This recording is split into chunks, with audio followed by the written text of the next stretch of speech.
지난 연휴 동안에도 대구 경북의 코로나19 확산세가 좀처럼 수그러들지 않았습니다. 특히 경북 지역의 확산세가 심상치 않은데요. 경북의 코로나19 상황과 대응 조금 더 자세히 알아보겠습니다. 경상북도 감염병 관리 지원단의 이관 단장 자리했습니다. 단장님 안녕하십니까? 어서 안녕하세요. 오십시오. 네. 상황이 좀 심각하기 때문에 마스크를 쓴 채로 인터뷰를 하도록 하겠습니다. 네. 0시 기준으로 경북의 확진자 46명이거든요. 대구보다 상대적으로 경북이 좀 더 심각한 게 아닌가 하는 생각이 드는데 실제 경북의 코로나19 상황 어떻게 보고 계십니까? 예, 지금 경북에서 지금 산발적으로 각 지역마다 좀 이게 유행이 좀 발생하고 있는 게 맞습니다. 지금 이제 과거에는 좀 뭐 1, 2차 유행 때는 뭐 이렇게 특정 집단이 있어서 이제 방역의 목표가 있어서 좀 쉽게 접근이 됐는데 지금 현재는 지역사회, 뭐 물론 아시겠지만 교회를 중심으로 한다든지 지역사회 중심이기 때문에 또 방역도 사실 좀 어렵습니다.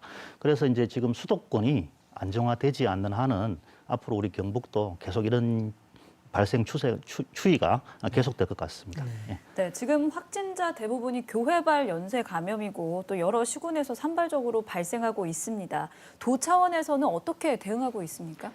예, 방금 말씀드렸듯이 이제 교회 감염이라는 것은 이제 사실 지역사회 감염의 아주 대표적인 감염인데요.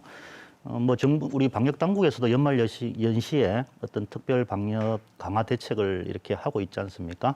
뭐 교회 비대면을 주로 원칙으로 하고 모임이나 식사는 금지하고 있습니다. 또 경북도에서도 자체적으로 교회를 또 이렇게 점검을 하게 되거든요. 한 3천여 개를 아마 지난주에 점검을 했었습니다. 그래서 이제 교회발은 근데 이제 이렇게 점검하는 것도 중요한데요. 결국에 우리가 이런 실천하는 거죠. 사회적 거리두기를 진실로 실천을 하셔야 될 것 같습니다. 예. 교회발 연쇄 감염에 이어서 산발적으로 소규모 집단 감염도 지금 계속 발생하고 있는 그런 양상인데요. 포항 구룡포 같은 경우에는 지역 주민 7천여 명에 대해서 전수 검사를 지금 진행하고 있지 않습니까? 네네. 그만큼 이게 확진자를 빨리 찾아내는 게 중요한 거죠. 예, 뭐 중요합니다. 아마 제가 듣기로 구룡포에서 지금 한 5천 명 정도를 지금 아마 검사를 한 걸로 알고 있습니다. 네. 우리 K 방역이 이제 대표적인 게 빨리 검사하고 빨리 이제 찾아내고 격리를 하는 게 사실 우리 핵심이거든요. 그래서 이런 지금 무증상자, 경증 환자가 이렇게 지역사회에 광범위하게 확산돼 있을 때는 결국 선제적으로 검사를 좀 적극적으로 해야 되는 그런 상황입니다. 예. 네, 경북의 확진자가 지금 증가하면서 병상이나 의료진 부족 문제가 대두되고 있는데 현재 상황은 어떤지 또 추가로 병상이나 의료진을 어떻게 확보하실 계획이신가요? 다행스럽게 우리 경북 같은 경우는 코로나 전담 병원이 이제 의료원 중심으로 잘 짜여 있습니다. 그리고 생활치료센터도 뭐 직접 지금 운영도 하고 있고 실제 또 계획도 돼 있습니다. 뭐 비근하게 내일은 예를 들면 안동의료원이 우리 포항의료원이 이제 한 100병상 정도 다시 열리고요. 또 모레 정도 되면은 우리 안동대학의 생활치료센터도 또 이렇게 열게 됩니다. 그렇게 되면 큰 문제는 없습니다. 무증상 경증 환자에 대해서는. 다만 이제 중증 환자 같은 경우는 저희들이 이제 도내에 상급 종합병원이 없습니다. 그렇기 때문에 우리 권역센터랑 또는 중앙사고수습본부라든지 이렇게 전원 체계를 저희들이 갖추고 있습니다. 네. 사회적 거리두기를 3단계로 올릴 것인가 말 것인가가 지금 우리 지역사회에서뿐만 아니라 전국적으로도 큰 화두가 되지 않습니까? 어쨌거나 정부는 내년 초까지 현재 상태를 유지하기로 했고요.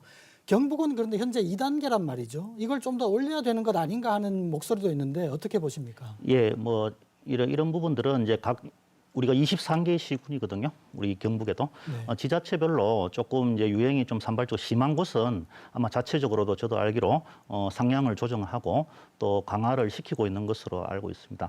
그런데 이제 우리 국민들이 또 우리 도민들이 사실 이런 단계에 대해서 좀 무감각해져 있는 게 사실입니다. 그래서 단계 조정이 뭐 중요한 것도 뭐 경각심을 일으키는 데 중요하지만 실제로 이런 부분들을 좀 실천하고 또 생활 속에서 좀 우리가 좀 마음다짐을 다시 해야 되는 그런 상황인 것 같습니다. 네. 시군별로 방역 대응과 관련해서 시군 역량에 따라서 대응의 편차가 있을 것 같은데 지금의 확산세를 막으려면 어떤 부분에 좀 중점을 둬야 한다고 보십니까? 예, 지금 물론 이제 경험이 있는 지자체 같은 경우는 뭐 잘 대응을 합니다. 그렇지만 경험이 없더라도 저희 이제 도에서도 직접 훈련도 같이 하고 또 유행이 발생할 경우에는 즉각 대응팀을 투입을 해서 방역을 같이 하고 있습니다. 그래서 이제 도를 중심으로 해서 또 지자체 시군들이 같이 이제 원활한 소통하에서 협력 체계를 통한 이제 방역 뭐 이런 것들이 중요할 것 같고요. 하나 우려스러운 것은 지금 좀 전에 뉴스에도 나왔던 것이 우리 공무원들이 방역 공무원들이 좀 피곤해 있는 상황이고요. 네. 많이들. 그리고 또 확진되는 사례도 많지 않습니까?